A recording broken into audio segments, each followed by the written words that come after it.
दर्शकवृन्द नमस्कार। नेपाल सेरोफेरोमा तपाईलाई स्वागत छ। नेपाल सेरोफेरोमा हामीले तपाईलाई नेपालको प्राकृतिक, सांस्कृतिक र ऐतिहासिक सम्पदाहरूको बारेमा जानकारी दिने गर्छौं। साथै हाम्रो समाजमा वरिपरि भएका सांस्कृतिक तथा मौलिक कुराहरूलाई तपाईमाझ राख्ने गर्छौं। हिन्दू नेपालीहरूको महान पर्व बडा दशैं शुभ दीपावली भित्रिँदैछ। यति बेला सुनसान रहेका ती बस्ती र गाउँहरू हराभरा भएका छन्।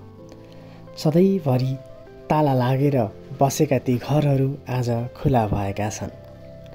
सहरको कोलाहलबाट टाढा गएर गाउँघरमा रमाउने मान्छेहरूको जमात बढिरहेको छ। वर्षैभरि आफ्नो पेसा व्यवसाय गर्नको लागि आफ्नो घर छोडेर बाहिर बसेका नागरिकहरू यति बेला आफ्नो जन्मभूमि, आफ्नो गाउँ फर्किने क्रम जारी छ। यी वातावरण, यी प्राकृतिक मोह हेर्नको लागि मान्छे धेरै नै आकर्षित भएका छन्। गाउँका मठ मन्दिर लगायत धेरै ठाउँहरूमा मान्छेको जमात हुने गरेको छ। शान्त रहेका, कहिले पनि मान्छे नभेटेका ती चौताराहरू, ती डाँडाहरू, त्यो भन्ज्याङ र त्यो चोकहरू आज मान्छेले भरि छन्। तर कति समय हो त्यो चाहिँ थाहा छैन। असोज र कार्तिक महिनामा प्राय गाउँघरमा चहल पहल नै देख्ने गरिन्छ, किनभने नेपालीहरूका महान पर्वहरू यही महिनाभित्र पर्ने गर्छन्। दशैं र तिहारको अवसरमा मान्छेहरू आफ्नो जन्मभूमि जाने प्रचलन नेपाली समाजमा रहेको छ। अघिपछि आफ्नो गाउँमा केही पनि छैन, यहाँ विकास छैन, यहाँ सम्भावना छैन भनेर सहर तथा विदेश पलायन भएका नागरिकहरू यति बेला आफ्नो गाउँमा झुमिरहेका छन्। ती गाउँका संस्कृति, ती संस्कार, ती परम्परामा रमाइरहेका छन्। कतिपय मान्छेहरूले आफ्ना सन्ततिहरूलाई आफ्नो गाउँको बारेमा बताइरहेका छन्। त्यहाँको भूगोल, त्यहाँको संस्कृति, त्यहाँको परम्परा, आफ्नो रीतिरिवाजबारे जानकारी बाँड्दैछन्। आजभोलि देख्न सकिन्छ गाउँ हराभरा छ। सबैको घरमा धुवाँ पुत्याइरहेको छ। सबैका चुलाहरू बलिरहेका छन्। यसको अर्थ गाउँ हराभरा छ। तपाईले देख्न सक्नुहुनेछ, यी सुनसान रहेका बस्तीहरू अहिले हराभरा छन्। ती ताला खुलेका छन्। सबैको छानोबाट धुवाँ पुत्याइरहेको छ। यसको अर्थ त्यहाँ मान्छे छन्। अन्य महिनाहरूमा यी घरमा सुनसान सन्नाटा बाहेक अरू केही पनि हुँदैनथ्यो। यति बेला विभिन्न देवालयहरू, धार्मिक आस्थाका केन्द्रहरू, मठ मन्दिरहरूमा मान्छेको घुइँचो छ। प्राय गरी घटस्थापनाबाट सुरु हुने महान पर्व दशैं, दशमीको दिन टीका लगाएर मात्रै विधिवत रूपमा समाप्त हुन्छ। कतिपय ठाउँमा कोजाग्रत पूर्णिमामा मेला लाग्ने गर्छ। विशेषतः नेपालको पश्चिम भेगमा गुल्मी, पाल्पा, अर्घाखाँची जस्ता जिल्लाहरूमा सराय नाच प्रचलनमा छ। मानिसहरू सराय नाचको अवलोकन पश्चात फेरि आफ्नो गन्तव्यतर्फ फर्कनेछन्। गाउँमा लाउरी आएका छन् भन्ने गरिन्छ। लाउरी आउँदा गाउँमा एक किसिमको रमाइलो हुन्छ।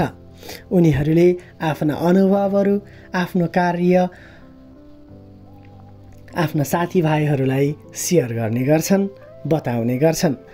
विशेषतः सहर बजारबाट गाउँ गएका विभिन्न व्यक्तित्वहरूले गाउँका बुढापाका र विद्वान व्यक्तित्वहरूसँग आफ्नो रीतिरिवाज र संस्कृतिको बारेमा सोध्ने चलन छ। बुढापाकाहरूका उखान, कथा, आफ्नो वस्तुस्थिति र परिवेशको बारेमा सुन्दै गर्दा मानिसहरू मक्ख पर्ने गर्छन्। प्रायतः सहर केन्द्रित रहेको हाम्रो समाज आजभोलि गाउँ केन्द्रित हुन पनि कता कता थालेको छ। मानिसहरू विभिन्न बहानामा, चाहे त्यो हाइकिङ होस्, चाहे त्यो ट्रेकिङ होस्, चाहे होमस्टेको कल्पनाको रूपमा गाउँ फर्कने चलन पनि देखेका छौँ। तर त्यो कतिको टिकाउ हुन्छ त्यो हेर्नै बाँकी छ। आज खरले छाएको छाना विस्थापित भए। आज गाउँका कुला र कुलेसाहरू पुरिए। आज गोरेटो बाटो छैन। हिजोको समाजमा दशैं लाग्ने बित्तिकै झारा लाग्थ्यो। टोलहरू सफा गरिन्थे, मन्दिरहरू सफा गरिन्थे, सबै मानिसहरू भेला हुन्थे, आफ्नो सद्भाव साटासाट गर्थे। अहिलेको समाजमा मानिसहरू दसैँ मान्नको लागि घरमा त जान्छन्, तर सबैको ध्यान मोबाइलमा हुन्छ। मोबाइलमा सबैजना झुमिरहेको देखिन्छ। पहिलेको जस्तो त्यो छलफल र त्यो कुराकानी पाउन भने मुस्किल छ। यसैले पनि गाउँमा जानेहरूको लर्को चाहिँ लागेको छ। सहरबाट गाउँ जाँदा विभिन्न कष्टहरू भोग्दै भोग्दै मान्छेहरू गाउँ पुगेका छन्।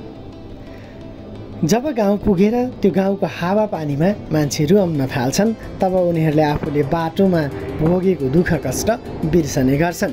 गाउँमा उत्पादन भएका उत्पादनहरू टिपेर सङ्कलन गरेर फेरि आफ्नो गन्तव्यतर्फ फर्कने गर्छन्। विशेषतः यति बेला गाउँमा अमिला, काँक्रा, भकिम्लो लगायतका विभिन्न स्वादिष्ट फलफुलहरू पाइन्छन् र मानिसहरू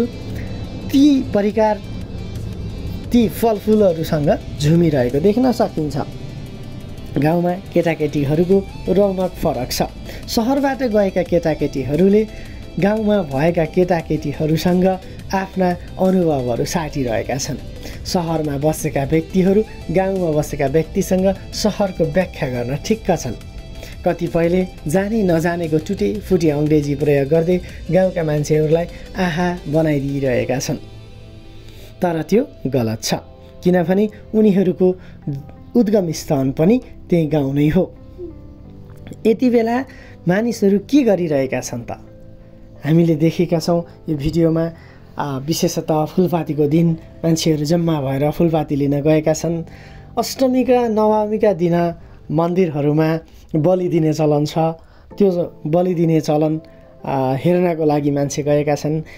ग्रामीण क्षेत्र आफ्नो कर्मस्थान बनाएका, कर्मथलो बनाएका व्यक्तिहरू आफ्नै दुःख र पीडामा छन्। सहरबाट गएका केही नवआगन्तुकहरूले चाहिँ उनीहरूलाई गाउँको बारेमा बताइरहेका छन्। कस्तो अचम्म लाग्दो कुरा छ।